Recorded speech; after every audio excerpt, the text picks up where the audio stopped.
నరేంద్ర మోడీ గారి యొక్క జన్మదినమైన 17 సెప్టెంబర్ నుంచి గాంధీ మహాత్ముని యొక్క జన్మదినమైన జయంతి అయినటువంటి అక్టోబర్ 2 వరకు సేవా పక్వాడా పేరుతోని దేశవ్యాప్తంగా భారతీయ జనతా పార్టీ ఆధ్వర్యంలో అనేక సేవా కార్యక్రమాలు చేస్తున్నాం.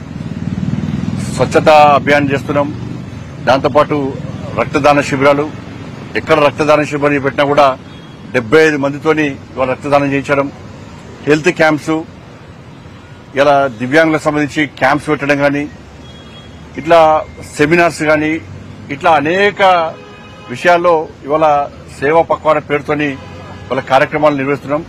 కరీంనగర్ పార్లమెంట్ నియోజకవర్గంలో కూడా ఇలా సేవా పక్వాడా జాతీయ పార్టీ పిలుపు మేరకు ఈ కార్యక్రమాన్ని నిర్వహిస్తున్నాం.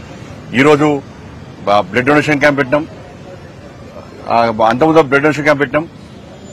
దాంతోపాటు వైద్య శిబిరాలు కూడా పెట్టినాం. అధికారికంగా రేపటి దీక్ష తీసుకున్నాం కాబట్టి 2 తర్వాత కూడా పెద్ద ఎత్తున ప్రభుత్వం అధికారికంగా వైద్య శిబిరాలు పెట్టబోతున్నాం. జీఎస్టీకి సంబంధించి కూడా అంత మంచి సంస్కరణలు తీసుకొచ్చినప్పుడు దీన్ని క్షేత్రస్థాయిలో ప్రజలకు వాస్తవ విషయాలు చెప్పాలని చెప్పి ఆలోచనతోని దేశవ్యాప్తంగా రేపటి నుంచి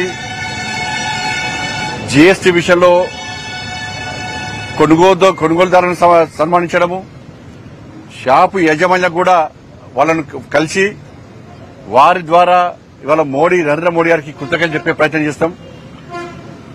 దాంతోపాటు సెమినార్లు పెడుతున్నాం అన్ని ప్రాంతాల్లో. రేపటి నుంచి 29 వరకు ప్రతిరోజు ఉదయము సాయంత్రము జీఎస్టీ సంస్కరణల వల్ల సమాజంలో పేద ప్రజలకు ఏం లాభం జరిగింది, ఏం న్యాయం జరిగింది అనే విషయంలో ఒక అవేర్నెస్ తీసుకురావడానికి మేము ఈ విధంగా ముందుగా ప్రయత్నం చేస్తున్నాం.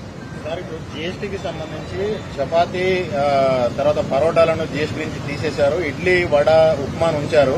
సౌత్ నార్త్ మీద సపరేట్ ప్రేమ చూపెడుతున్నారు. కొంతమంది పనిలేని వాళ్ళకి ఇవే వాగుతామంటారు.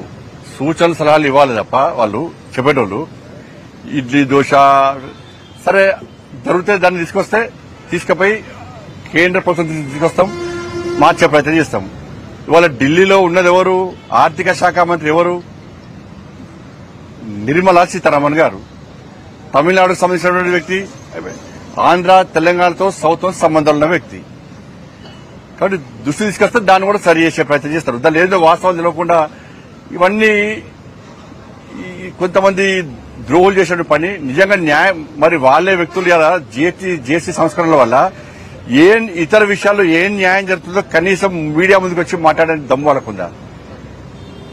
కాబట్టి మంచి జరిగినప్పుడు దాన్ని మంచి అని ప్రోత్సహించే ప్రయత్నం చేయాలి.